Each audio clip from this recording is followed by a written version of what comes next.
Kasus tambang ilegal yang menyeret sejumlah perwira tinggi dan perwira menengah Polri kembali mengemuka di sela sidang mantan Kadif Propam Polri Verdi Sambo.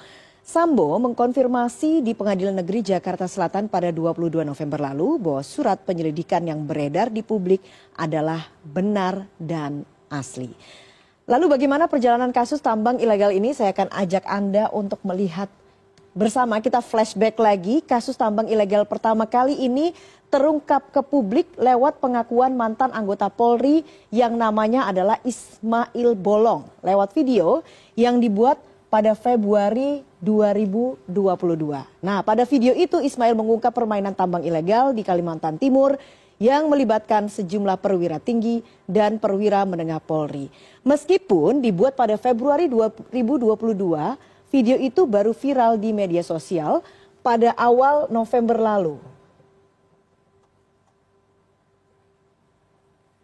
Kemudian setelah video pengakuan itu, Ismail Bolong kemudian memutuskan untuk pensiun dini pada 1 Juli 2022. Nah, Ismail ini mengajukan pensiun dini di bulan Maret dan ia mengaku memutuskan pensiun karena tertekan. Akhirnya ia mengajukan pensiun dini. Kemudian setelah video pengakuan itu viral pada awal November, tidak lama kemudian Ismail Bolong meralat video pengakuan yang dibuat pada Februari 2022 itu. Nah, Ismail ini mengklaim pembuat video pengakuan itu atas tekanan Karo Paminal Polri saat itu, Hendra Kurniawan yang juga terseret kasus pembunuhan Brigadir Yosua.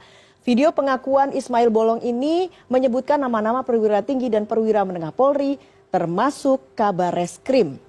Nah, video ini kemudian disampaikan pada 5 November 2022 yang kemudian Kabar Reskrim ini dilaporkan masyarakat ke Propam Polri pada 7 November 2022. Kemudian beredar surat penyelidikan kasus tambang ilegal yang diungkap oleh Ismail Bolong ini. Kemudian surat penyelidikan itu yang ditandatangani oleh Verdi Sambo pada saat itu menjabat sebagai Kadif Propam. Dan di sela sidang kasus pembunuhan Yosua di PN Jakarta Selatan, Sambo mengkonfirmasi bahwa ia betul menandatangani surat penyelidikan sehingga surat penyelidikan yang beredar di publik ini adalah benar. Lalu sebetulnya selain mantan anggota polisi, siapa sebetulnya Ismail Bolong ini? Oke, kita lihat bersama. Nah, Ismail Bolong sebelum keluar dari Polri ini berpangkat Aibtu.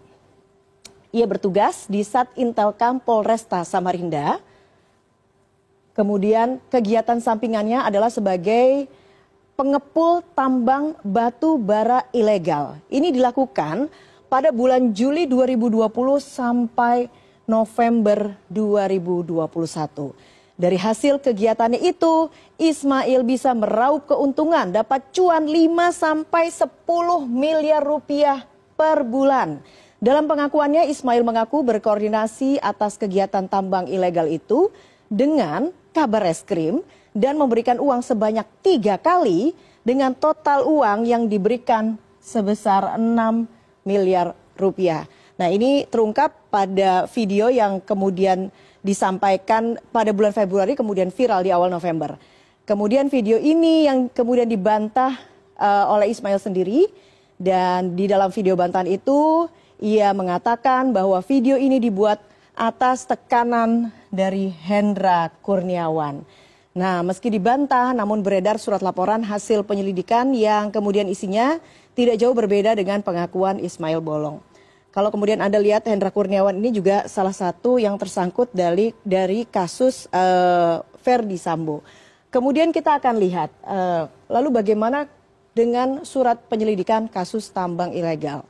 Nah, dalam surat yang diteken Verdi Sambo ini kurang lebih adalah gambaran apa yang termaktub di dalam surat penyelidikan kasus tambang ilegal.